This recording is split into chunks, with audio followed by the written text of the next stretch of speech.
Amados irmãos, amadas irmãs, chegamos para mais um tutorial. Amados hermanos, amadas hermanas, llegamos a un tutorial más cuyo tema general de nuestra serie del alimento diario es será predicado este Evangelio del Reino. Estamos viendo el libro número 2. El título de este volumen es Preparados para la venida secreta de Cristo. Y el título de la semana 3 es No solo de pan vivirá el hombre. Entonces nosotros vamos a ver la semana número 3. Ya yendo para la semana 3 en el día lunes, nosotros tenemos aquí el tema arrepentimiento, un cambio de plano. Voy a leer el primer párrafo aquí.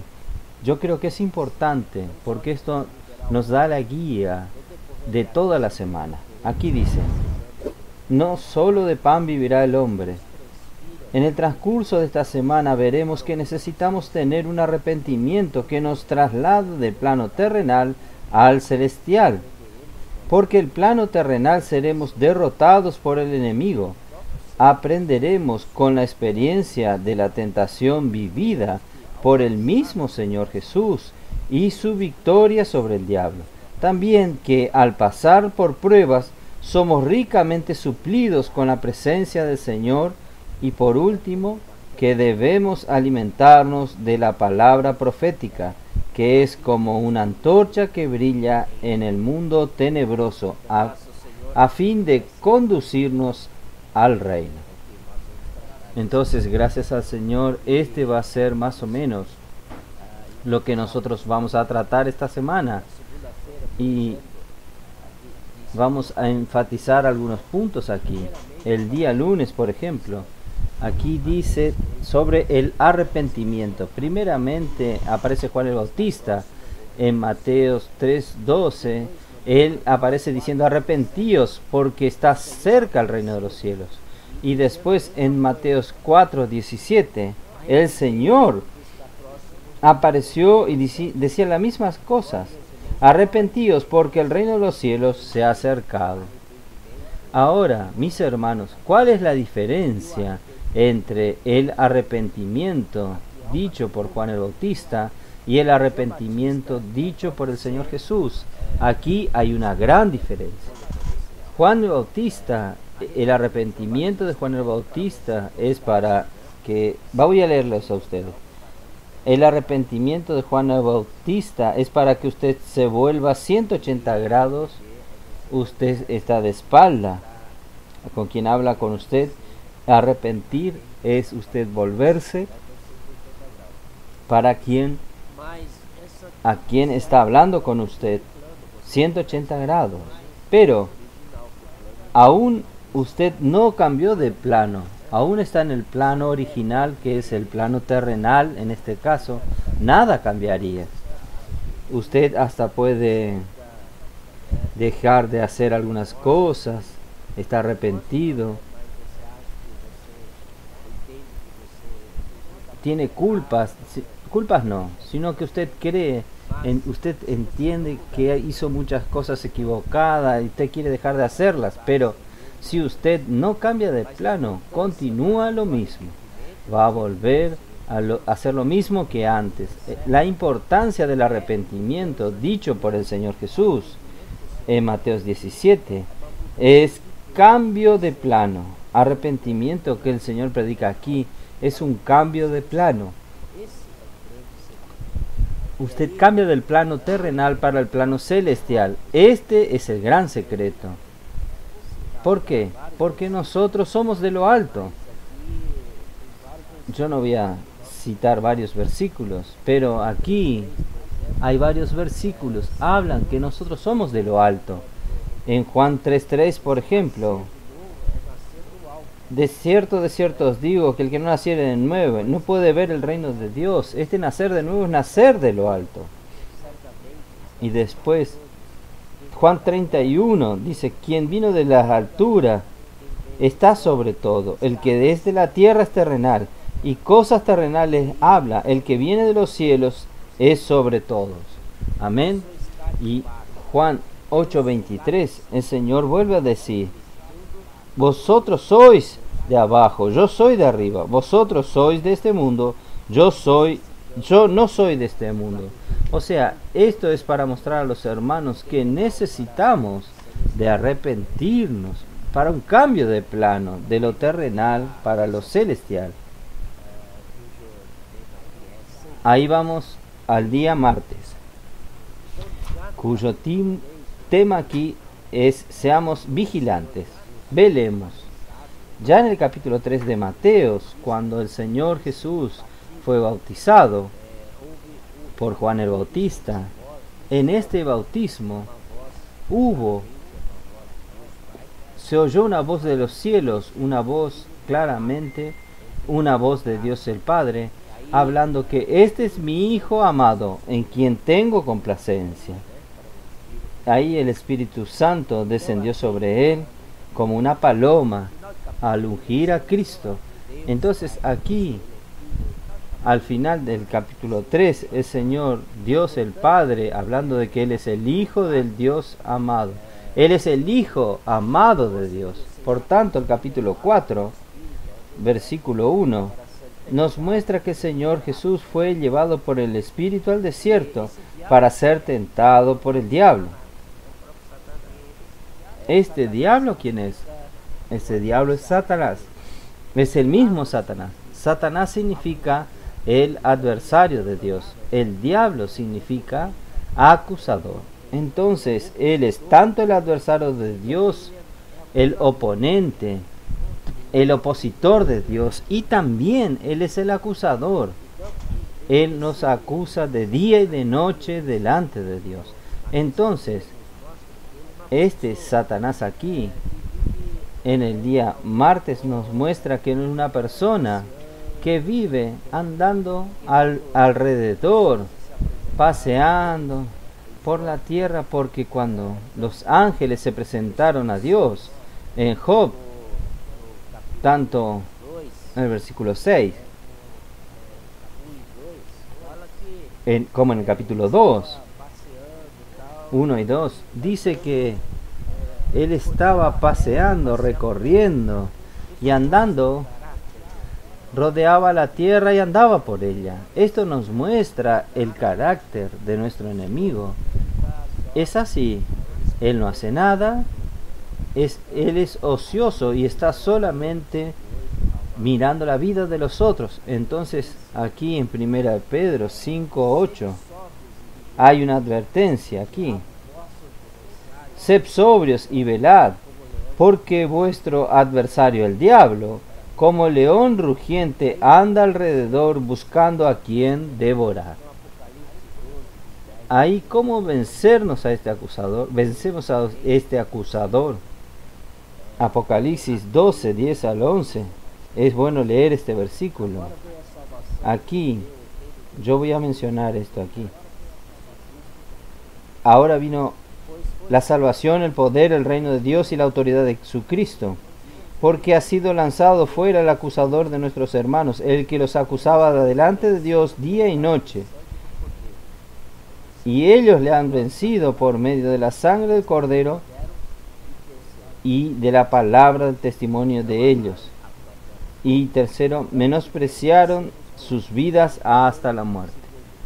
Entonces, primero, vencemos, ¿cómo? Por la sangre del Cordero. Segundo, por la palabra del testimonio que damos. Tercero,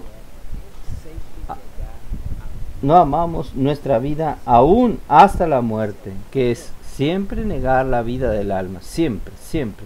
Usted quiere vencer al acusador, usted debe negar la vida del alma.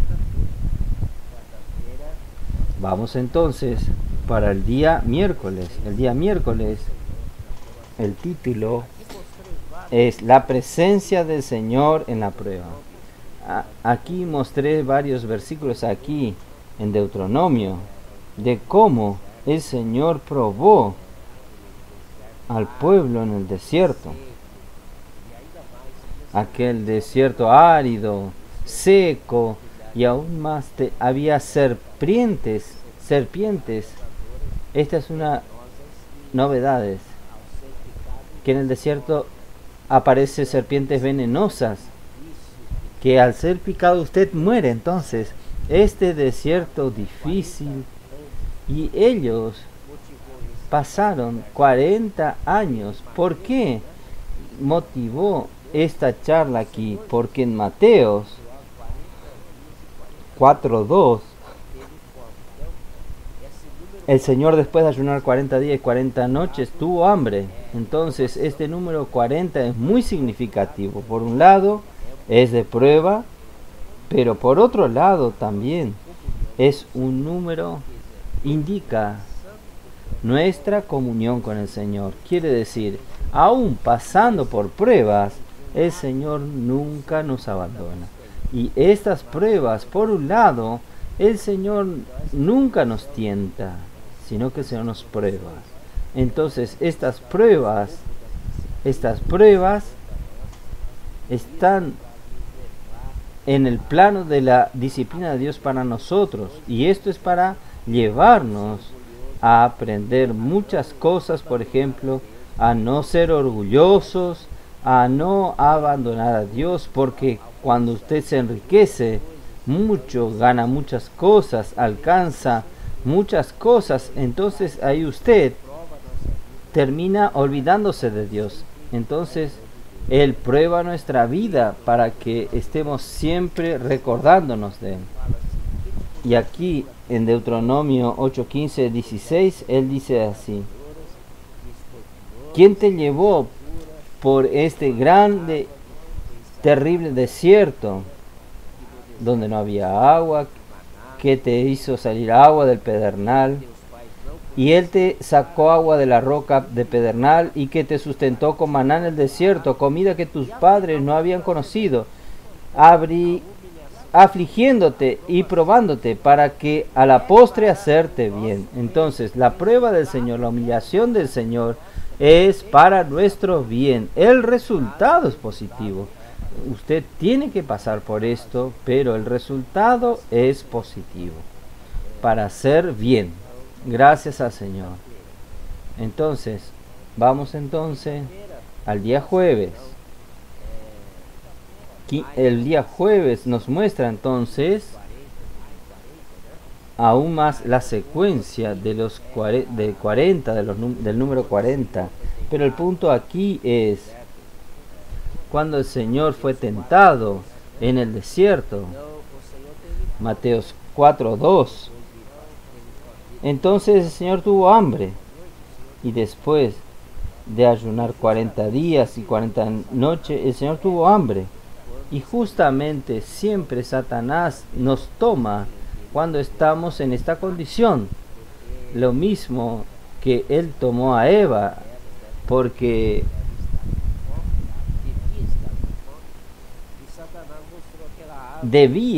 Eva debía estar con hambre, y Satanás le mostró aquel árbol que era bueno para comer, agradable a la vista y árbol deseable para dar entendimiento. Entonces, y en el medio del versículo dice bueno para comer. Entonces Eva fue seducida por la comida.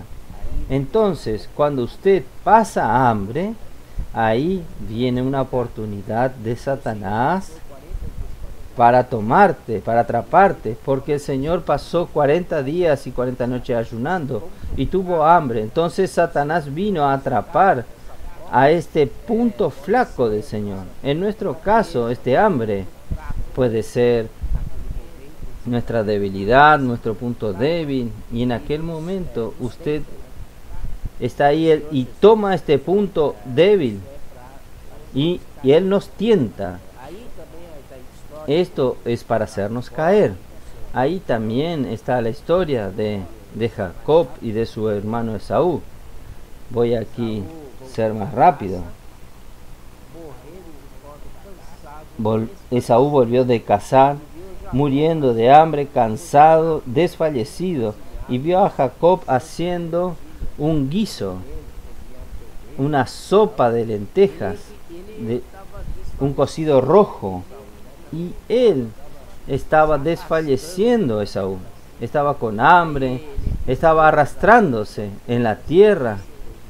Él pidió para Jacob que le dé un poco de esta comida. Y ahí Jacob, muy inteligente, no es por nada que su nombre es suplantador, él suplanta a todo el mundo. Él dijo, ¿usted quiere? Está bien, entonces usted véndame la primogenitura. Entonces Esaú pensó, yo estoy aquí muriendo de hambre, estoy a punto de morir, ¿para qué me sirve entonces el derecho de primogenitura? Entonces es mejor comer ahora. Entonces él vendió el derecho de primogenitura.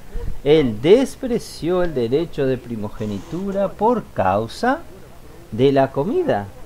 Cambió el derecho de primogenitura por un plato de lentejas, un ensopado de lentejas. Entonces, esto es muy peligroso en nuestra vida. Muchas veces Satanás viene a tentarnos para que nosotros dejemos la vida de la iglesia, para que nosotros dejemos de seguir al Señor, dejemos esta vida maravillosa de comunión con los hermanos, de la comunión con Dios, esta vida grata de vivir del Espíritu, vivir en el plano celestial, invocando el nombre del Señor, leyendo los libros espirituales, predicando el Evangelio que nos mantiene felices. Puedo orar por usted.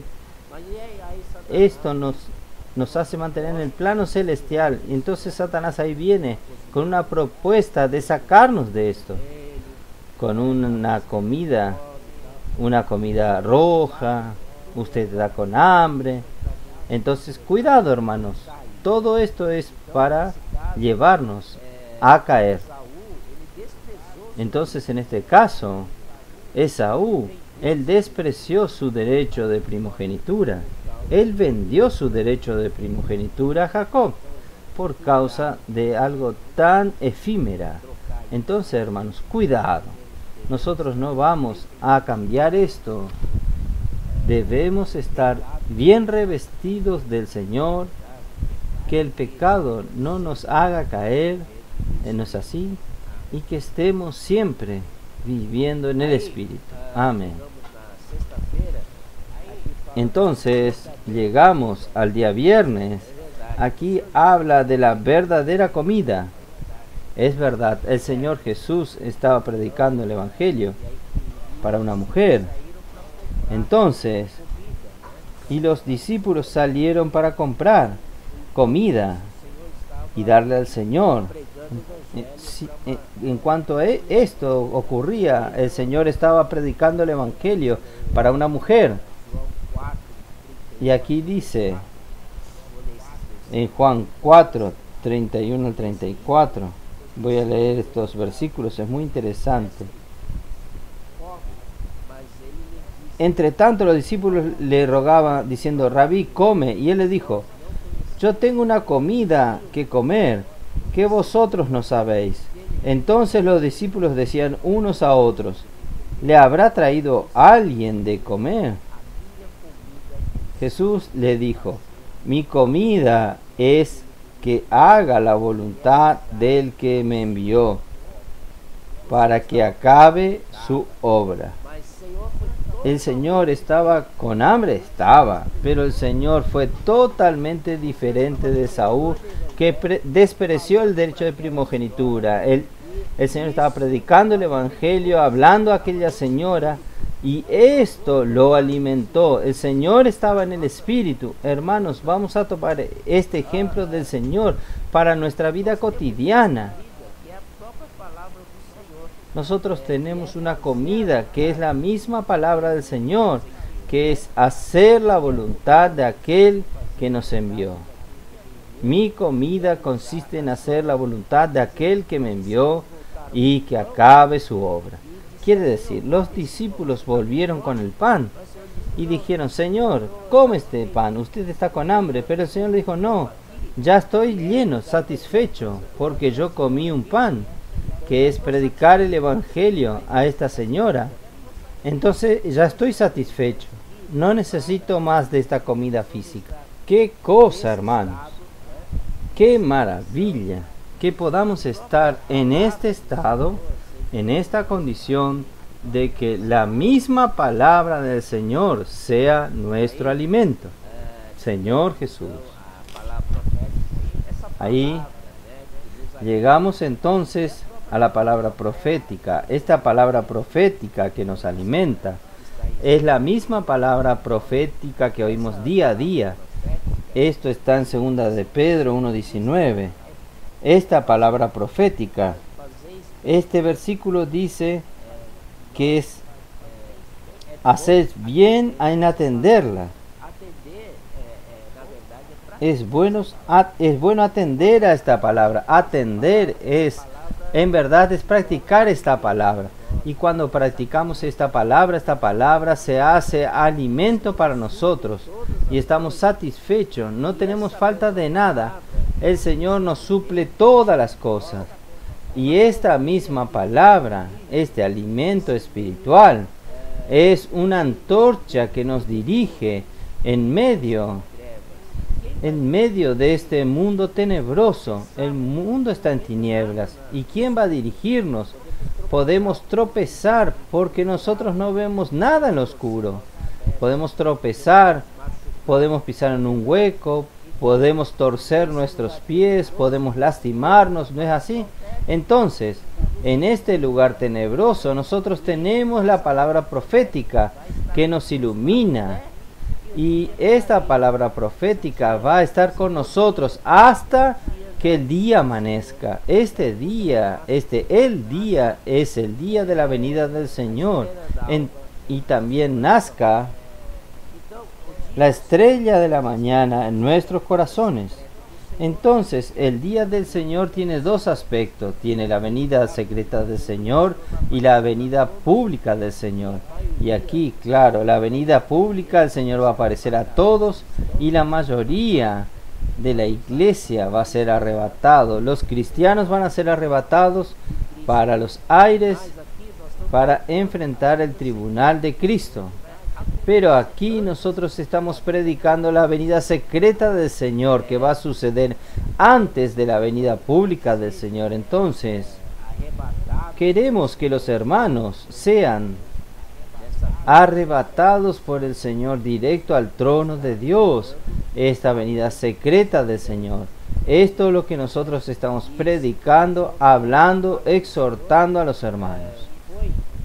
Y Juan 13 habla que el Señor fue la última cena del Señor.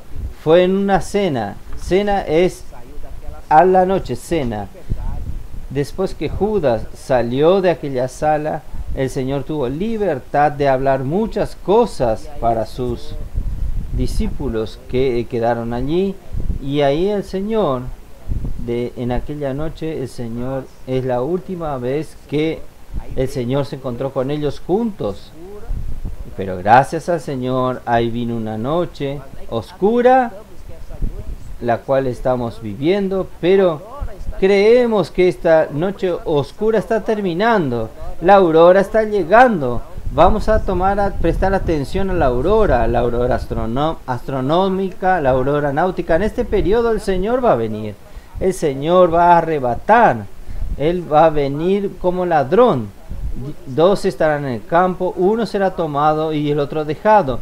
Dos estarán en el molino, una será tomada y la otra dejada. Entonces, hermanos, nosotros tenemos que estar terminando esta noche. Y ahí, gracias al Señor, en el reino vamos a tomar el desayuno con el Señor. Aleluya. Ahí llegamos entonces finalmente al domingo. El domingo solo para corroborar que somos de lo alto, somos de arriba. Entonces aquí hay dos tentaciones. Primero, la segunda tentación. La primera fue: no solo de pan vivirá el hombre. La segunda es que el Señor fue llevado por el diablo a la ciudad santa. Lo colocó sobre el pináculo del templo, que es el punto más alto del templo. Y ahí él le dijo: si eres hijo de Dios, tírate para abajo.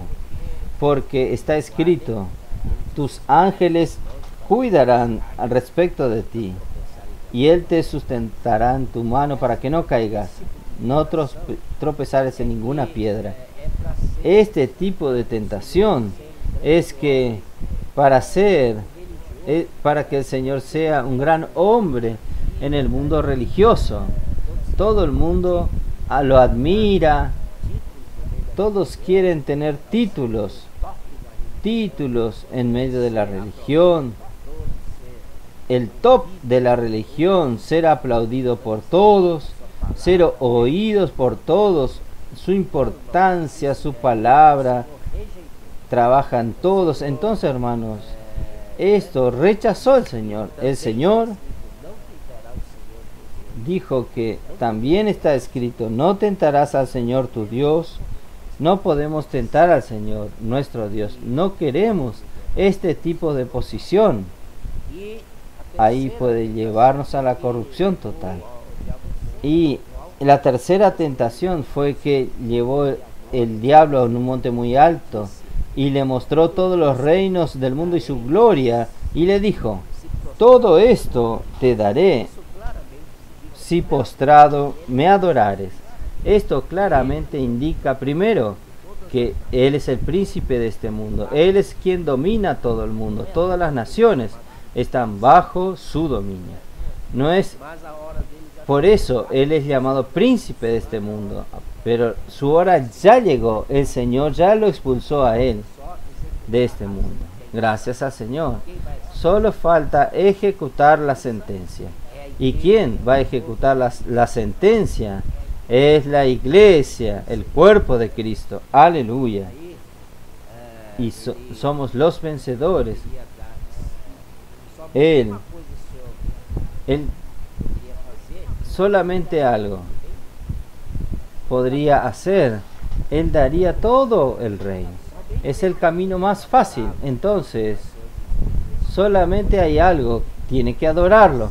El Señor Jesús fue muy firme y dijo así: retírate, apártate de mí, Satanás, porque escrito está, al Señor tu Dios adorarás y solo a Él darás culto. Amén. Solo a Dios podemos adorar, a ninguna otra cosa, que sea hombre, que sea objetos, que sean cualquier tipo de cosa, ídolos, nada podemos adorar. Únicamente podemos adorar a nuestro Dios y a Él servir. Gracias al Señor. Entonces el Señor venció las tentaciones y después los ángeles vinieron y le servían. Amén.